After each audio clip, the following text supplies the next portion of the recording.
Hello, viewer. My name is Carly. And I am Tori. We are here today to talk to you about child labor. Child labor is the work that harms children and keeps them from attending school. The International Labor Organization estimates 215 million children between the ages of 5 and 17 currently work in illegal conditions. Although child labor is illegal and severely frowned upon in the United States today, this was not always so. In fact, there was a time that children were sought to work in harsh conditions. This was very common during the Industrial Revolution. The Industrial Revolution dates back to the early 1800s. It signified the shift from using homemade products to factory-made products. The popularity of factories made for many job opportunities, but these jobs were often dangerous and unfair to the worker.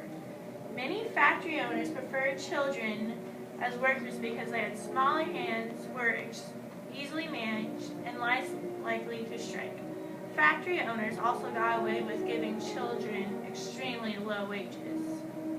These factory owners and managers also treated the children unfairly in other ways, such as giving them harsh punishments for minor mishaps. Fortunately, these conditions are far less common today. Over the course of time, many famous figures, such as Grace Abbott and Jane Addams, have advocated against child labor, and rules have been put in place to prevent and end it. This started in England when child labor fell from popularity in 1832 for its purposes of it ruining children's state of well-being. This led to the National Trades Union formally proposing minimum age laws in 1836. The first child labor law was put into effect in Massachusetts, also in 1836. This law stated that children under 15 could not work without having at least 3 months of schooling to the year. 6 years later, states began to limit the work of children to 10 hours per week.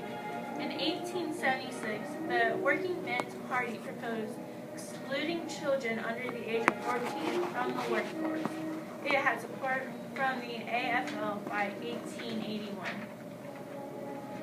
In 1892, the Democratic Party backed up unions' recommendations to prohibit children under the age of 14 to work.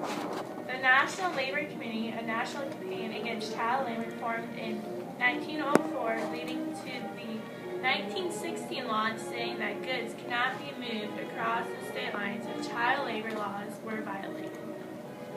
In 1924, Congress attempted an amendment to the Constitution allowing the federal government the ability to regulate child labor, but unfortunately, it never took effect.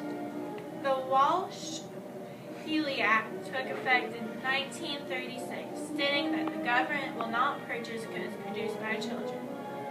Finally, in 1938, the Fair Labor Standards Act allowed for the government to regulate child labor. It also established the minimum wage, overtime pay, and record keeping. It's amazing to think how the abolishment of child labor comes so far due to unions, isn't it, Carly? It sure is, Tori. But Indeed, child labor is still active around the world in industries of agriculture, manufacturing, mining, domestic services, hotel service, and other far worse forms of exploitation. That is horrible. What's even worse is that some U.S. companies still use child labor in sweatshops to their advantage.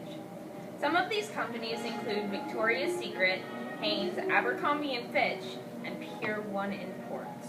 Oh no, how shameful. With the progress we've had, perhaps there will be a day that child labor is abolished. We can only hope.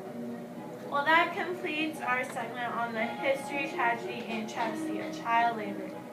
Until next time, faithful viewer, goodbye.